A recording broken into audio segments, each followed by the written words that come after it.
Sir, நீங்க cinema ஷூட்டிங்க்கு வந்திருக்கீங்களா? Director sir உங்களுக்கு தெரியுங்களா? டைரக்டரா?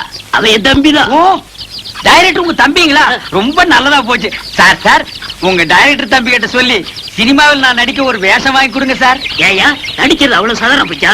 உனக்கு என்ன தெரியும்? நான் இந்த ஊர் கூத்துவாதியாருங்க. கூத்துவாத்தியர்கள் இங்க சான்ஸ் கிடையாது. ஐயோ சாமி மகராச, நீங்க அப்படி சொல்லக்கூடாது. ஒரு வேஷமாவது கொடுத்தீங்கன்னா உங்களுக்கு ரொம்ப புண்ணியமா போகும். உங்களை நான் வாழ்க்கை பூரா இந்த நாடாவை இதுக்கு முன்னால் நான் எங்கேயோ பார்த்திருக்கிறேனே.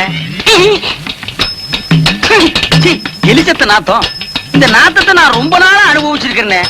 ஆக மொத்தம் இந்த நாடா என் கூடவே பழக்கப்பட்ட நாடா. சார் கொஞ்சம் திரும்புறீங்களா? ஏண்டா டைரக்டர் உங்க தம்பியா? கொஞ்சம் இருங்க, கொஞ்சம் இருக்கு.